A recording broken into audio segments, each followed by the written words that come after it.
father, I'm your father, I'm your father, I'm your father, I'm your father, I'm your father, I'm your father.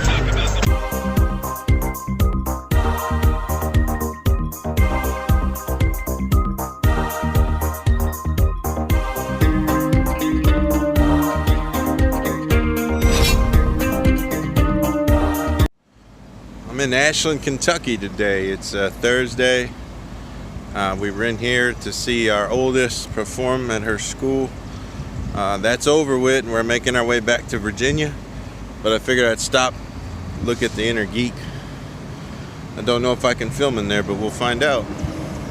So I did get permission from management and the staff here at Inner Geek, and I've done business with this company in the past at their shopping center location. And now that I'm in their store, I'm completely blown away. So let me get you guys some forward camera footage of the Inner Geek, Ashland, Kentucky. So many masters of the universe.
Wow, Centurion.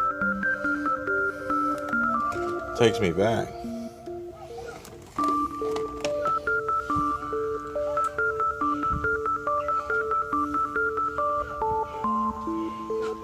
Oh, one of my staples of teenagehood. Tekken 2 to be exact.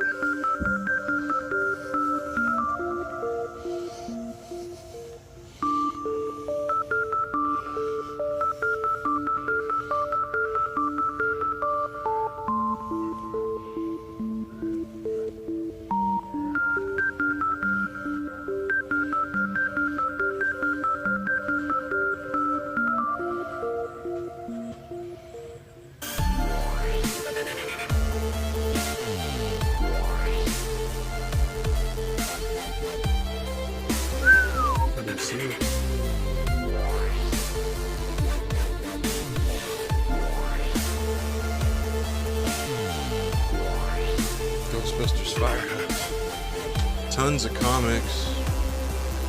New release comics. Like the one.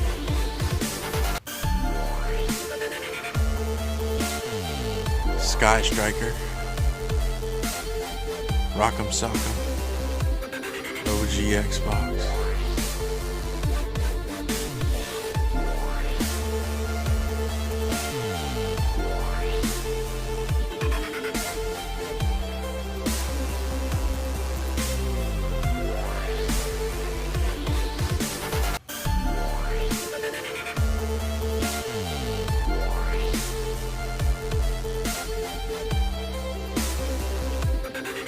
As you can see, this place is just stacked with awesomeness, geek goodness.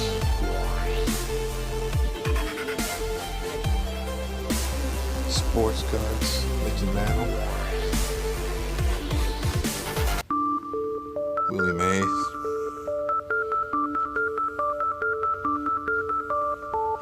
Yankee memorabilia, go Yanks. I think they're gonna go all the way this year.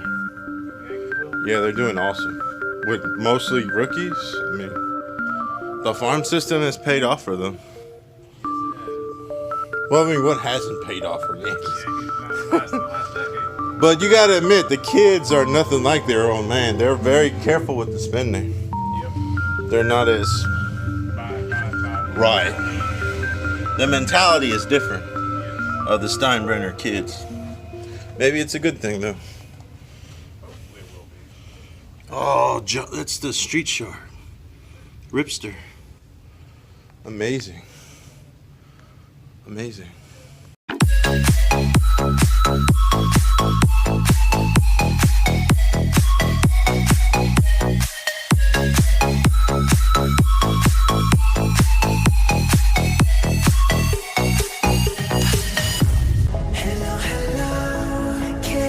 And just like that, I'm home now. This is several hours later after me filming the footage. I would like to thank the staff and management of Inner Geek allowing me to film their shop today. I didn't get quite as much footage as I would have liked, but the good news is I will be back in their store in less than a week, because Samantha and I will be out that way again to see the children again in a week's time. So I plan on stopping by and doing a proper shop spotlight video on the Inner Geek. So I do want to say thank you to the staff and management, especially the gentleman that was running the counter today, Steven. Thank you for chopping it up with me about geek culture and everything. And I do want to show you what I picked up today from Inner Geek. I'm very happy to have it. This is Venom #1. This is the new Venom book that Marvel put out in May of this year in celebration of 30 years of the first appearance of Venom way back in the 80s, 1988.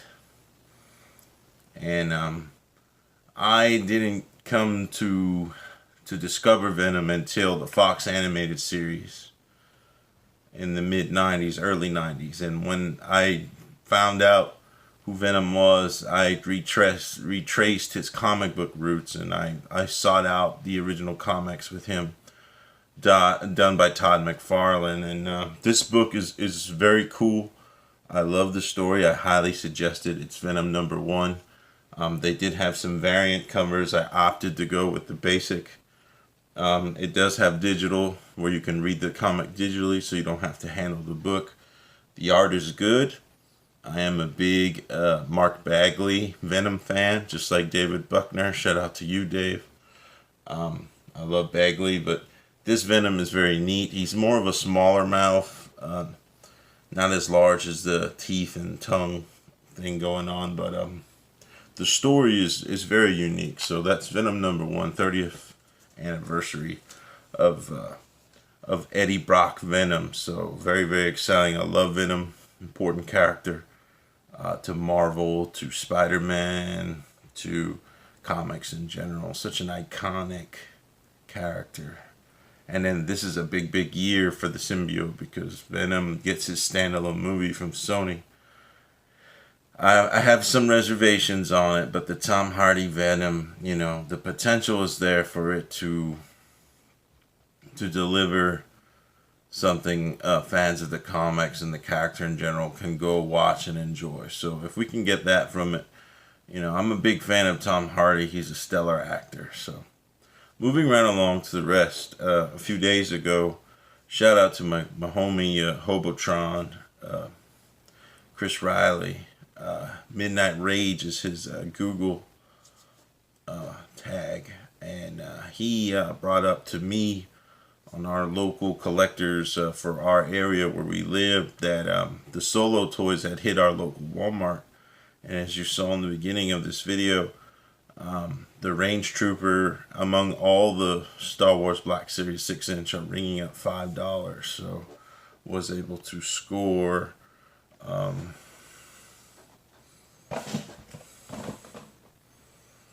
should have been more organized than this.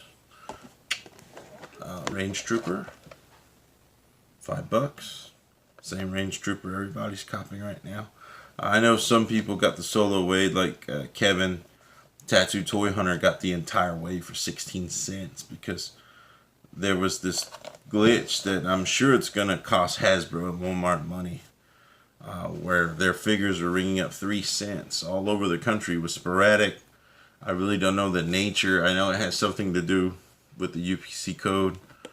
But in my Walmart, they're ringing up $5. And here's a Jawa. Picked up the Jawa. I actually wouldn't mind having a pair of each of these guys. 2 range troopers, 2 Jawas. So maybe I can get some more. We only got one of those little tandems that are on the aisle in there, end cap piece that has the Han Solo merchandise. We did get those really fancy Vader helmets. I'll put it right here, and those are $100. And then we got like maybe 6, I don't know, a dozen Black Series in this little thing, and I guess they're refilling it as the holes appear. So there's Pops, there's Mystery Minis. So the Solo toys have hit Grundy, and that's good. We needed them. It's a long time. There's one more thing I want to share. Every store these day and age have like a 3 3/4 inch G.I. Joe-esque Army Men military toys. And Family Dollar, the chain store, is no different. And I saw these weapons in a $3 2-pack of 2 little military men that are no longer in this package, because I actually gave those to a nephew of mine who could use them on his little dirt bikes and stuff, because I had no interest in the figures. But the guns in this pack, the scale of them, and this is a shout out to Kyle Kelly. He was the one that gave me this idea. These guns look incredible, and I believe they would scale well with my Marvel Legends Punisher. So here's Frank. This is the Netflix way Punisher. Everyone's seen him. I got his jacket off. One other neat thing I can show you about this Frank is this is a whole arsenal of guns, and you can't have Punisher without multiple guns. So, speaking of carrying all his arsenal, my good friend Brian Shortridge of Comic Book Club here in Grundy, Buchanan County Public Library, he provided me this custom action figure military style backpack that I can stuff his gear in. So the Punisher Netflix series itself, there's a scene in the woods where there's like a whole group of special forces dispatched to kill Punisher and the other guy that's with him in the woods. It was part of the teaser for the series, so I'm sure you're familiar with the scene. And he had a backpack very much like this in that scene. It was loaded with weapons, of course. You don't think of Frank Castle without him having, you know, multiple weapons, multiple guns. It's just what he is. So looking forward to doing some Vig photography with this guy. Was contemplating maybe getting a Rick Flag figure from Multiverse as a generic soldier guy for my Punisher to kill. Here he is with a knife. So yeah, that's it. Thank you for watching. I hope you enjoyed the footage. I will be doing a proper shop spotlight video on the Inner Geek, and that's pretty much it. I hope to see Deadpool, if not this weekend, sometime next week. We'll see. Thanks for watching. If you have any comments or questions, please put them below. And we'll catch you on the next upload, guys. Take it easy. saNMan out. Father, I'm your father. I'm your father.